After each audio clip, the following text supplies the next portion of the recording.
आपल्या नवरा बायकोच्या संवादामध्ये किंवा परमरक्षामध्ये किती जमीन आसमानचा फरक आहे. पर पार्वती माऊलीला काही माहिती नव्हतं, काशातला भाग होता का, किती प्रश्न विचारले पार्वती माऊली. म्हणजे सकाळी आपण उठल्यापासून काय करायचे किंवा झोपते वेळेस काय करायचे हे एवढ्या माहितीला म्हणजे माहिती विचारलेली आहे की माहित नव्हतं माऊलीला, अशातलाही प्रकार नव्हता, तरीही त्यांनी का विचारलं. तर 13वा अध्याय तुम्हाला एक श्लोक येईल की पार्वती माऊलीला सगळं माहिती होतं, पण पार्वती माऊलीने काय केलं की स्वतःचा स्वार्थ तर प्रत्येक जण साधते. अखंड शिवनाम सार्वजनिक करण्याचा उद्देश काय असतो की स्वतःचा स्वार्थ प्रत्येक जण, आपण घरी तप योग या करून किंवा आपण एक कंटिन्यू नामस्मरण करून सदा प्रेमयुक्त जपा शिवनाम किंवा सतत शिवनामाचं स्मरण करत सुद्धा आपण स्वतःचं आयुष्य भलं करू शकतो किंवा स्वतः आपण आयुष्यामध्ये मोक्ष घेऊ शकतो. पण सर्वांसोबत जर जे आपण मोक्ष पदाला जातो किंवा सर्वांसोबत आपण जे असे आध्यात्मिक कार्य करतो ते कार्य करण्यासाठी त्याची फलश्रुती जास्त असते. म्हणजे पार्वती माऊली काय होती की मी एकटी तर पावन होणार आहे हे मला माहिती आहे, पण मी एकटी पावन होण्यामध्ये सार्थक नाही. तर पावन होण्यामध्ये कसं सार्थक आहे, सर्वांना घेऊन पावन होणे किंवा सर्वांचं सार्थक करणे. आता आपण काय म्हणतो काय प्रत्येक वेळी आप भला तो जग भला, पण पार्वती माऊलीने तसा विचार नाही केला. पार्वती माऊलीने काय सांगितलेलं आहे की तुम्ही सगळे जर चांगले झालात तर मी माझा म्हणजे मी चांगली आहे, असं या पद्धतीने पार्वती माऊलीने विचार केलेला आहे. तर परमरहस्य ग्रंथामध्ये आज 10वा आणि 11वा अध्याय जो घेतला तुम्ही, 9व्या अध्यायात सुद्धा इतकी चांगली सुंदर माहिती दिलेली आहे. 8वा म्हणजे प्रत्येक अध्यायामध्ये अशा पद्धतीने चांगली माहिती दिली की प्रत्येक आपण आपल्या आचरणामध्ये जर आणत राहिलो तर आपल्या आयुष्याचं भलं झाल्याशिवाय राहणार नाही. आपल्याला 10व्या अध्यायामध्ये एक ओळी आलेली आहे की वाटेवरी धन पडले असतात त्यासी धनी कोडी नसतात. याचा अर्थ काय होतं सरळ सरळ, समजा एखाद्या वेळेस रस्त्यात काही, आता आपण महिला मंडळ आहोत म्हणजे सकाळी उठल्याबरोबर फुलं तोडतो पूजेसाठी, बरोबर आहे, प्रत्येकाला हा अनुभव आहे. पण आपण काय करतो, आपल्या झाडाचे फुलं नंतर तोडतो, दुसऱ्याच्या झाडाचे पटकन जाऊन घेऊन येतो. तर हे बरोबर आहे का? आता महम्मद मौलीने काय सांगितलंय ग्रंथात की वाटेवरी धन पडले असतं त्यासी धनी कमी नसतात.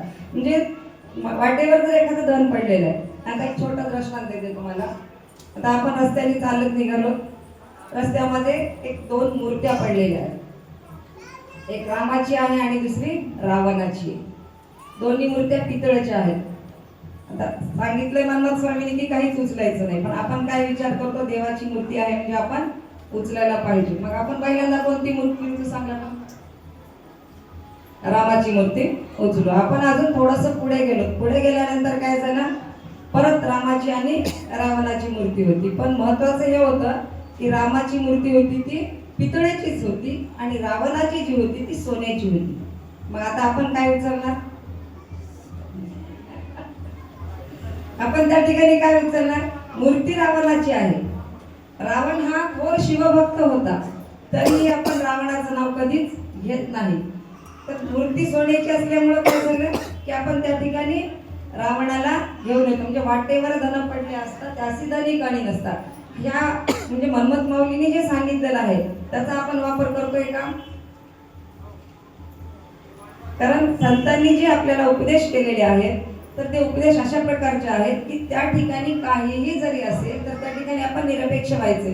आता पदयात्रेला किती जण जातात सांगा बरं तुम्ही? भरपूर जण जात असतात. तर पदयात्रेला जाते वेळेस आपण काय करतो, रस्त्यामध्ये चांगला कापूस दिसला की मनमथ स्वामीलाच तर घेऊन चाललोय आपण, काय फरक पडायला म्हणून सहज 1-2 बंड काढून घेतो.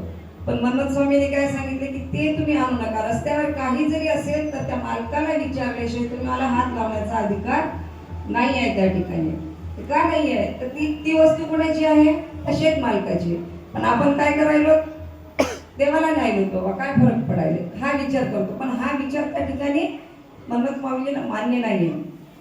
शिवपाठात सुद्धा तेच सांगितले किंवा 11व्या अध्यायामध्ये काय सांगितलेलं आहे की मन कुणाला अर्पण करायचे, शरीर कुणाला अर्पण करायचे, भाव कुणाला अर्पण करायचे, म्हणजे काय अर्पण कुणाला करायचे हे इष्टलिंगाच्या माध्यमातून आपल्याला माहिती दिलेली आहे. तर त्याच्यामध्ये पूर्ण म्हणजे 5 मुखाचा म्हणजे पंचमुखी परमेश्वर जे म्हणतो आपण, तर महादेवाची मूर्ती जी आहे ती 5ही दिशेला तिचे तोंड आहे किंवा पंचकलश जे मांडतो आपण. आता तुम्ही इथं पंचकलश मांडलेला आहे तर त्याही ठिकाणी 5 मुख ठेवलेले आहेत. म्हणजे पंचाचार्याच्या नावाने जो कळस मांडतो तर त्या ठिकाणी 5 मुख दिलेले आहेत आपल्याला. म्हणजे 11 अध्यायात सुद्धा आपण कोणत्या पद्धतीनं आपल्याला शिवाला अर्पण करायचे, काय अर्पण करायचे. आता आपण मन लावून पूजा करतो, बरोबर आहे.